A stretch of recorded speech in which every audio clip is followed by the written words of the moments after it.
हरे कृष्ण, राधे राधे। पुष्कर तीर्थ की महिमा, वहां वास करने वाले लोगों के लिए नियम तथा आश्रम धर्म का निरूपण। पुलस्त्य जी कहते हैं, राजन, मेरू गिरी के शिखर पर श्रीनिधान नामक एक नगर है, जो नाना प्रकार के रत्नों से सुशोभित, अनेक आश्चर्यों का घर तथा बहुतेरे वृक्षों से हरा भरा है। भांति भांति की अद्भुत धातुओं से उसकी बड़ी विचित्र शोभा होती है।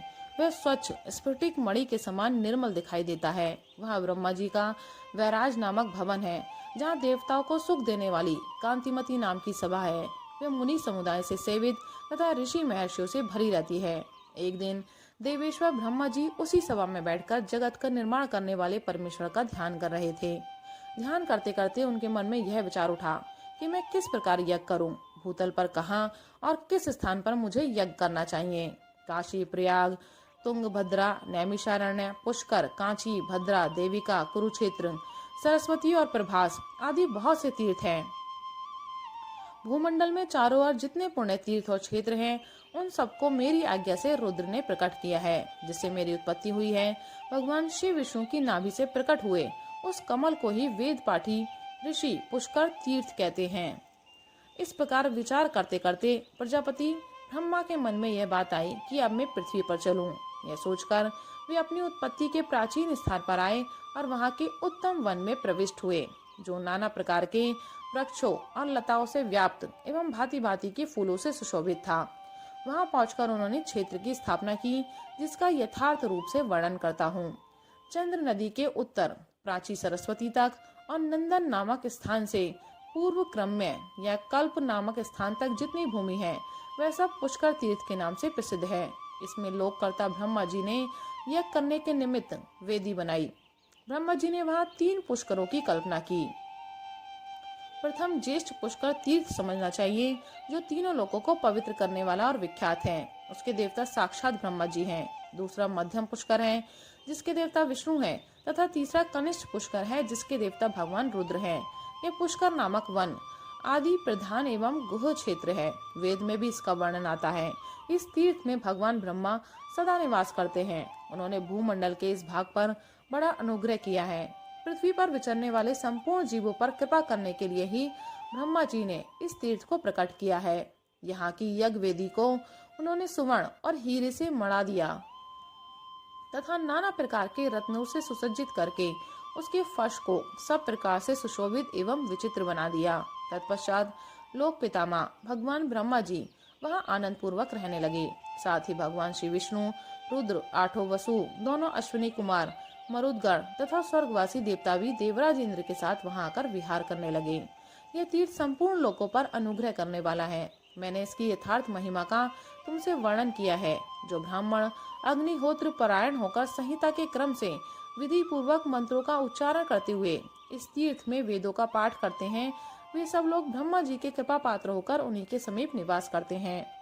भीष्म जी ने पूछा, भगवान, तीर्थ निवासी मनुष्य को पुष्कर वन में किस विधि से रहना चाहिए? क्या केवल पुरुषों को ही वहां निवास करना चाहिए या स्त्रियों को भी, अथवा सभी वर्णों एवं आश्रमों के लोग वहां निवास कर सकते हैं? पुलस्त्य जी बोले, राजन, सभी वर्णों एवं आश्रमों के पुरुषों और स्त्रियों को भी उस तीर्थ में निवास करना चाहिए। सबको अपने अपने धर्म और आचार का पालन करते हुए दंभ और मोह का परित्याग करके रहना उचित है। सभी मन, वाणी और कर्म से ब्रह्मा जी के भक्त एवं जितेंद्रिय हों। कोई किसी के प्रति दोष दृष्टि ना करे। सब मनुष्य संपूर्ण प्राणियों के हितैषी हों। किसी के भी हृदय में खोटा भाव नहीं रहना चाहिए।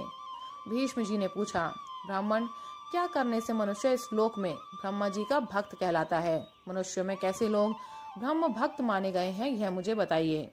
पुलस्त्य जी बोले, राजन, भक्ति 3 प्रकार की कही गई है, मानस, वाचिक और कायिक। इसके सिवा भक्ति के 3 भेद और हैं, लौकिक, वैदिक तथा आध्यात्मिक। ध्यान धारणा पूर्वक बुद्धि के द्वारा वेदार्थ का जो विचार किया जाता है, उसे मानस भक्ति कहते हैं। यह ब्रह्मा जी की प्रसन्नता बढ़ाने वाली है। मंत्र जप, वेद पाठ तथा आरण्यकों के जप से होने वाली भक्ति वाचिक कहलाती है। मन और इंद्रियों को रोकने वाले व्रत, उपवास, नियम, कृच्छ, शांतिपान तथा चांद्रायण आदि भिन्न भिन्न व्रतों से, ब्रह्मकृच्छ नामक उपवास से एवं अन्य शुभ नियमों के अनुष्ठान से जो भगवान की आराधना की जाती है, उसको कायिक भक्ति कहते हैं। ये द्विजातियों की त्रिविध भक्ति बताई गई है।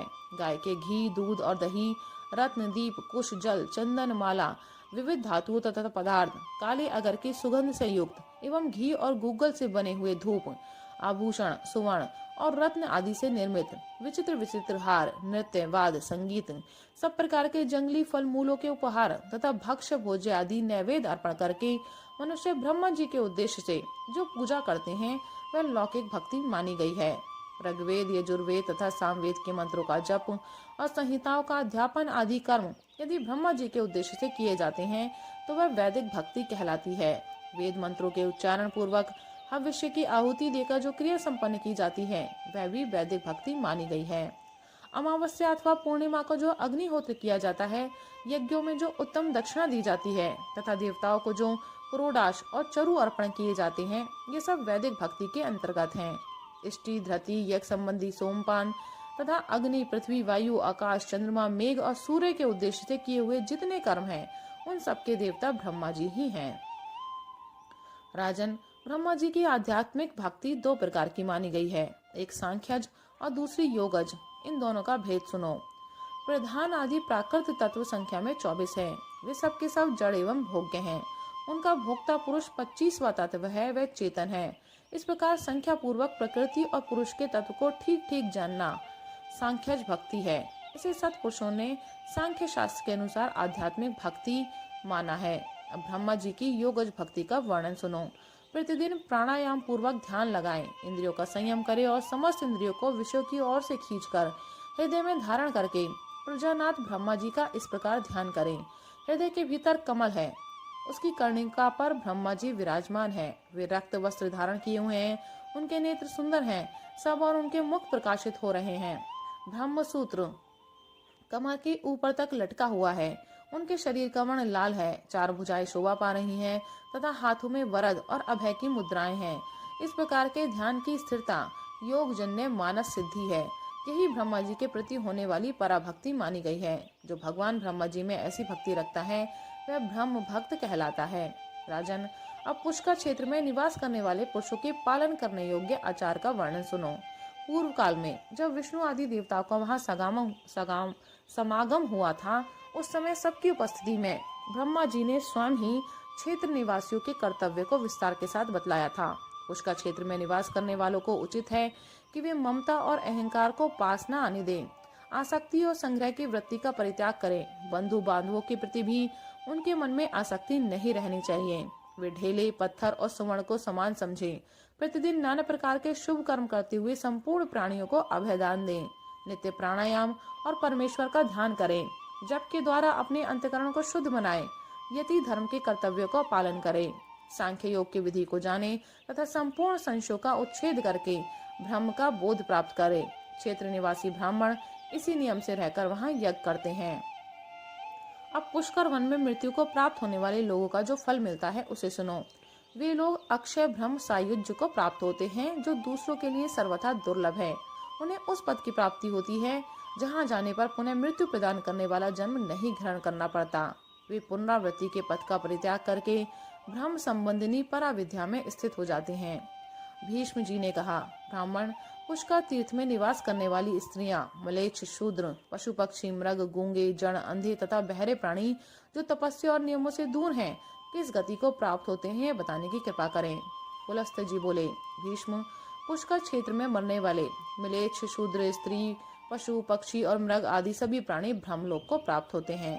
वे दिव्य शरीर धारण करके सूर्य के समान तेजस्वी विमानों पर बैठकर ब्रह्मलोक की यात्रा करते हैं।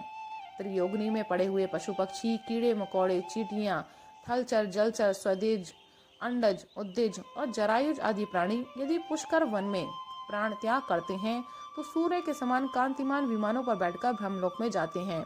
जैसे समुद्र के समान दूसरा कोई जलाशय नहीं है, वैसे ही पुष्कर के समान दूसरा कोई तीर्थ नहीं है। अब मैं तुम्हें अन्य देवताओं का परिचय देता हूँ जो पुष्कर क्षेत्र में सदा विद्यमान रहते हैं। भगवान श्री विष्णु के साथ इंद्रादि संपूर्ण देवता, गणेश, कार्तिकेय, चंद्रमा, सूर्य और देवी, ये सब संपूर्ण जगत का हित करने के लिए ब्रह्मा जी के निवास स्थान पुष्कर क्षेत्र में सदा विद्यमान रहते हैं। इस तीर्थ में निवास करने वाले लोग सत्ययुग में 12 वर्षों तक, त्रेता में 1 वर्ष तक तथा द्वापर में 1 मास तक तीर्थ सेवन करने से जिस फल को पाते थे, उसे कलयुग में 1 दिन रात के तीर्थ सेवन से ही प्राप्त कर लेते हैं। यह बात देवादिदेव ब्रह्मा जी ने पूर्व काल में मुझसे स्वयं ही कही थी। पुष्कर से बढ़कर इस पृथ्वी पर दूसरा कोई क्षेत्र नहीं है, इसलिए पूरा प्रयत्न करके मनुष्य को इस पुष्कर वन का सेवन करना चाहिए। ब्रह्मचारी, गृहस्थ, वानप्रस्थ और सन्यासी, ये सब लोग अपने अपने शास्त्रोक्त धर्म का पालन करते हुए इस क्षेत्र में परम गति को प्राप्त करते हैं। धर्म और अर्थ के तत्व को जानने वाले पुरुष को चाहिए कि वे अपनी आयु की 1/4 भाग तक दूसरे की निंदा से बचकर ब्रह्मचर्य का पालन करते हुए गुरु अथवा गुरुपुत्र के समीप निवास करें तथा गुरु की सेवा से जो समय बचे उसमें अध्ययन करें। श्रद्धा और आदर पूर्वक गुरु का आश्रय ले। गुरु के घर में रहते समय गुरु के सोने के पश्चात शयन करे और उनके उठने से पहले उठ जाए। शिष्य के करने योग्य जो कुछ सेवा अधिकारी हों वह सब पूरा करके ही शिष्य को गुरु के पास खड़ा होना चाहिए। वह सदा गुरु का किंकर होकर सब प्रकार की सेवाएं करें। सब कार्यों में कुशल हो, पवित्र, कार्यदक्ष और गुणवान बने। गुरु को प्रिय लगने वाला उत्तर दें। इंद्रियों को जीतकर शांत भाव से गुरु की ओर देखे। गुरु के भोजन करने से पहले भोजन और जलपान करने से पहले जलपान ना करे। गुरु खड़े हो तो स्वयं भी बैठे नहीं, उनके सोए बिना शयन भी ना करे। उत्तान हाथों के द्वारा गुरु के चरणों का स्पर्श करें। गुरु के दाहिने पैर को अपने दाहिने हाथ से और बाएं पैर को बाएं हाथ से धीरे धीरे दबाए और इस प्रकार प्रणाम करके गुरु से कहे, भगवान मुझे पढ़ाइए। प्रभु यह कार्य मैंने पूरा कर लिया है, इस कार्य को मैं अभी करूँगा। इस प्रकार पहले कार्य करे और फिर किया हुआ सारा काम गुरु को बता दे। मैंने ब्रह्मचारी के नियमों का यहाँ विस्तार के साथ वर्णन किया है। गुरु भक्त शिष्य को इन सभी नियमों का पालन करना चाहिए। इस प्रकार अपनी शक्ति के अनुसार गुरु की प्रसन्नता का संपादन करते हुए शिष्य को कर्तव्य कर्म में लगे रहना उचित है। वह 1, 2, 3 या चारों वेदों को अर्थ सहित गुरु मुख से अध्ययन करे, भिक्षा के अन्न से जीविका चलाए और धरती पर शयन करे। वेदोक्त व्रतों का पालन करता रहे और गुरु दक्षिणा देकर विधि पूर्वक अपना समावर्तन संस्कार करे। फिर धर्म पूर्वक प्राप्त हुई स्त्री के साथ ग्रह पत्यादि अग्नियों की स्थापना करके प्रतिदिन हवन आदि के द्वारा उनका पूजन करें। आयु का प्रथम भाग ब्रह्मचार्य आश्रम में बिताने के पश्चात दूसरा भाग गृहस्थ आश्रम में रहकर व्यतीत करें। गृहस्थ ब्राह्मण यज्ञ करना, यज्ञ कराना, वेद पढ़ना, वेद पढ़ाना तथा दान देना और दान लेना, इन 6 कर्मों का अनुष्ठान करें। उससे भिन्न वानप्रस्थी विप्र केवल यजन, अध्ययन और दान, इन 3 कर्मों का ही अनुष्ठान करे तथा चतुर्थ आश्रम में रहने वाला ब्रह्मनिष्ठ सन्यासी जप, यज्ञ और अध्ययन, इन 2 ही कर्मों से संबंध रखे। गृहस्थ के व्रत से बढ़कर दूसरा कोई महान तीर्थ नहीं बताया गया है। गृहस्थ पुरुष कभी केवल अपने खाने के लिए भोजन न बनाए, देवता और अतिथियों के उद्देश्य से ही रसोई करे। पशुओं की हिंसा न करे, दिन में कभी नींद न ले, रात के पहले और पिछले भाग में भी न सोए, दिन और रात्रि की संधि में सूर्योदय एवं सूर्यास्त के समय भोजन न करे, झूठ न बोले। गृहस्थ के घर में कभी ऐसा नहीं होना चाहिए कि कोई ब्राह्मण अतिथि आकर भूखा रह जाए और उसका यथावत सत्कार न हो। अतिथि को भोजन कराने से देवता और पिता संतुष्ट होते हैं। अतः गृहस्थ पुरुष सदा ही अतिथियों का सत्कार करे।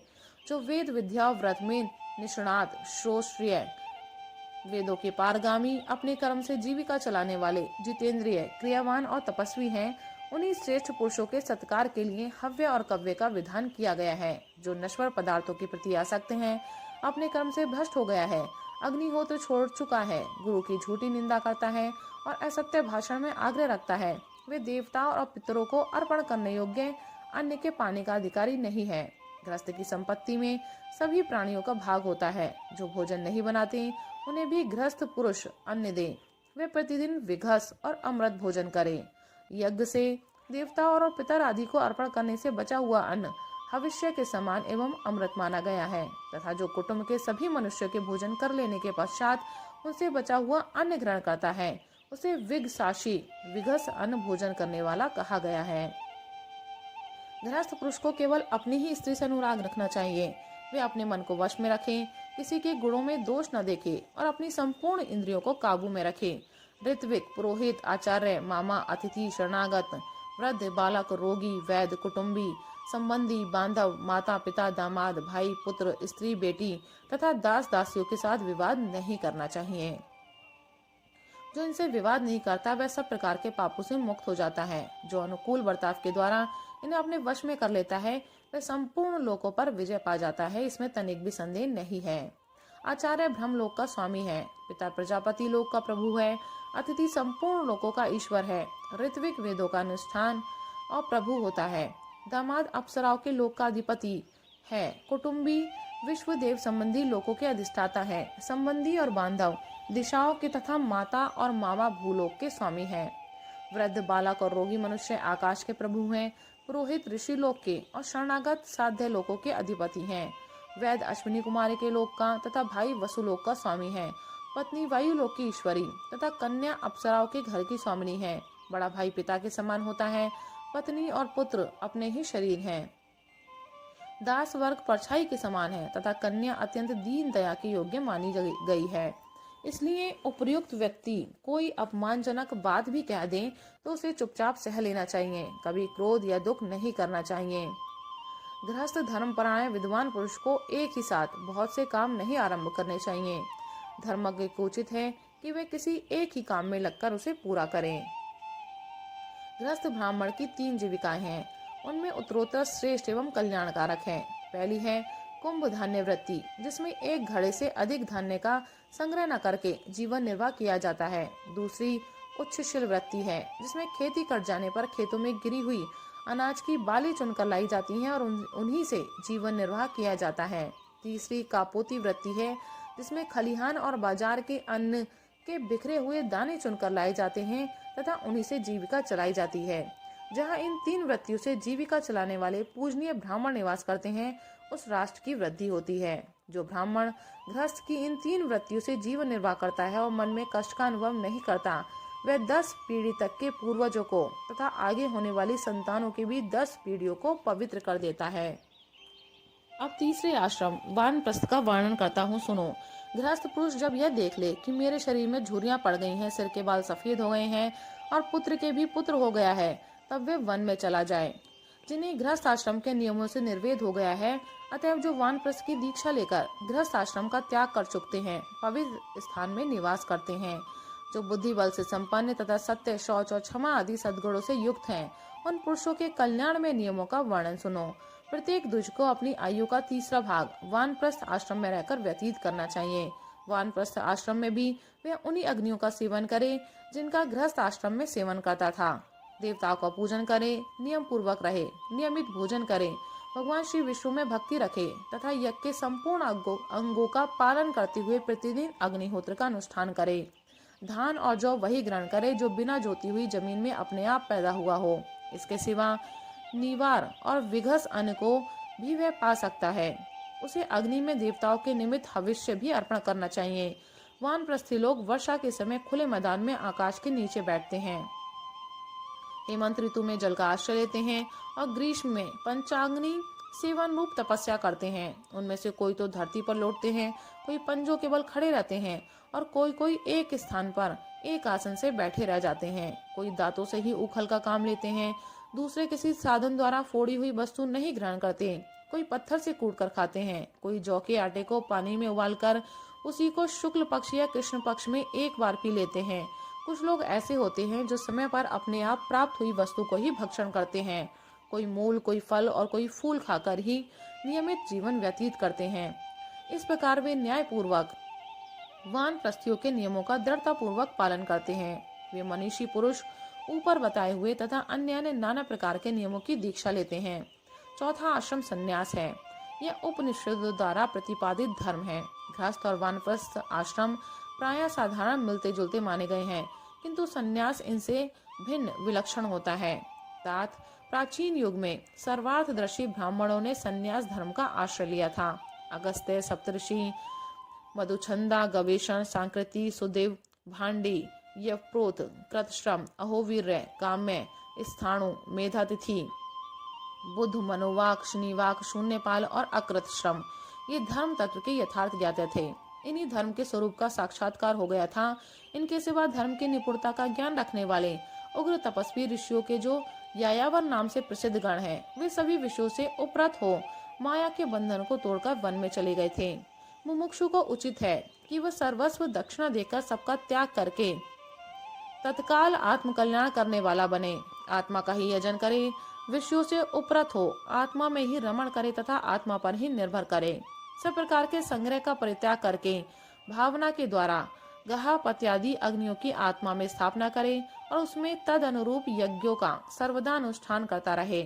चतुर्थ आश्रम सबसे श्रेष्ठ बताया गया है, वे तीनों आश्रमों के ऊपर है। उसमें अनेक प्रकार के उत्तम गुणों का निवास है। वही सबकी चरम सीमा परम आधार है। ब्रह्मचर्य आदि 3 आश्रमों में क्रमशः रहने के पश्चात काषाय वस्त्र धारण करके संन्यास ले ले। सर्वस्व त्याग रूप संन्यास सबसे उत्तम आश्रय है। सन्यासी को चाहिए कि वे मोक्ष की सिद्धि के लिए अकेले ही धर्म का अनुष्ठान करे, किसी को साथ न रखे। जो ज्ञानवान पुरुष अकेला विचरता है वह सबका त्याग कर देता है, उसे स्वयं कोई हानि नहीं उठानी पड़ती। सन्यासी अग्निहोत्र के लिए अग्नि का चयन न करे, अपने रहने के लिए कोई घर न बनाए, केवल भिक्षा लेने के लिए ही गांव में प्रवेश करे, कल के लिए किसी वस्तु का संग्रह न करे, मौन होकर शुद्ध भाव से रहे तथा थोड़ा और नियमित भोजन करे। प्रतिदिन एक ही बार भोजन करे। भोजन करने और पानी पीने के लिए कपाल, काठ या नारियल आदि का पात्र विशेष रखना, वृक्ष की जड़ में निवास करना, मलिन वस्त्र धारण करना, अकेले रहना तथा सब प्राणियों की ओर से उदासीनता रखना, ये सन्यासी के लक्षण हैं। जिस पुरुष के भीतर सबकी बातें समझ आती हैं, जो सबकी सह लेता है और जिसके पास से कोई बात लौटकर पुनः वक्ता के पास नहीं जाती, जो कटु वचन कहने वाले को भी कटु उत्तर नहीं देता, वही सन्यास आश्रम में रहने का अधिकारी है। कभी किसी की भी निंदा को ना तो करे और ना सुने ही। विशेषतः ब्राह्मणों की निंदा तो किसी तरह ना करे। ब्राह्मण को जो शुभ कर्म हो उसी की सदा चर्चा करनी चाहिए। जो उसके लिए निंदा की बात हो उसके विषय में मौन रहना चाहिए। यही आत्मशुद्धि की दवा है। जो जिस किसी भी वस्तु से अपना शरीर ढक लेता है, जो कुछ मिल जाए उसी को खाकर भूख मिटा लेता है तथा जहाँ कहीं भी सो रहता है, उसे देवता ब्राह्मण समझते हैं। जो जन समुदाय को साफ समझकर, स्नेह संबंध को नरक जानकर तथा स्त्रियों को मुर्दा समझकर उन सब से डरता रहता है, उसे देवता लोग ब्राह्मण कहते हैं। जो मान या अपमान होने पर स्वयं हर्ष अथवा क्रोध के वशीभूत नहीं होता, उसे देवता लोग ब्राह्मण मानते हैं। जो जीवन और मरण का अभिनंदन न करके सदा काल की ही प्रतीक्षा करता रहता है, उसे देवता ब्राह्मण मानते हैं। जिसका चित्त राग द्वेष आदि के वशीभूत नहीं होता, जो इंद्रियों को वश में रखता है तथा जिसकी बुद्धि भी दूषित नहीं होती, वह मनुष्य सभी पापों से मुक्त हो जाता है। जो संपूर्ण प्राणियों से निर्भय है तथा समस्त प्राणी जिससे भय नहीं मानते, उस देह अभिमान से मुक्त पुरुष को कहीं भी भय नहीं होता। जैसे हाथी के पद चिन्ह में अन्य समस्त पादचारी जीवों के पद चिन्ह समा जाते हैं तथा जिस प्रकार संपूर्ण ज्ञान चित्त में लीन हो जाते हैं, उसी प्रकार सारे धर्म और अर्थ अहिंसा में लीन रहते हैं। राजन, जो हिंसा का आश्रय लेता है वह सदा ही मृतक के समान है। इस प्रकार जो सबके प्रति समान भाव रखता है, भली भांति धैर्य धारण किए रहता है, इंद्रियों को अपने वश में रखता है तथा संपूर्ण भूतों को त्राण देता है, वह ज्ञानी पुरुष उत्तम गति को प्राप्त करता है। जिसका अंतकरण उत्तम ज्ञान से परितृप्त है तथा जिसमें ममता का सर्वथा अभाव है, उस मनीषी पुरुष की मृत्यु नहीं होती, वह अमृतत्व को प्राप्त हो जाता है। ज्ञानी मुनि सब प्रकार की आसक्तियों से मुक्त होकर आकाश की भांति स्थित होता है। जो सब में विष्णु की भावना करने वाला और शांत होता है, उसे ही देवता लोग ब्राह्मण मानते हैं। जिसका जीवन धर्म के लिए, धर्म आत्म संतोष के लिए तथा दिन रात पुण्य के लिए है, उसे देवता लोग ब्राह्मण समझते हैं। जिसके मन में कोई कामना नहीं होती, जो कर्मों के आरंभ का कोई संकल्प नहीं करता तथा नमस्कार और स्तुति से दूर रहता है, जिसने योग के द्वारा कर्मों को क्षीण कर दिया है, उसे देवता लोग ब्राह्मण मानते हैं। संपूर्ण प्राणियों को अभय की दक्षिणा देना संसार में समस्त दानों से बढ़कर है। जो किसी की निंदा का पात्र नहीं है तथा जो स्वयं भी दूसरों की निंदा नहीं करता, वही ब्राह्मण परमात्मा का साक्षात्कार कर पाता है। जिसके समस्त पाप नष्ट हो गए हैं, जो इहलोक और परलोक में भी किसी वस्तु को पाने की इच्छा नहीं करता, जिसका मोह दूर हो गया है, जो मिट्टी के ढेले और सुवर्ण को समान दृष्टि से देखता है, जिसने रोष का त्याग दिया है, जो निंदा स्तुति और प्रिय अप्रिय से रहित होकर सदा उदासीन की भांति विचरता है, वही वास्तव में सन्यासी है। राधे राधे, हरे कृष्ण।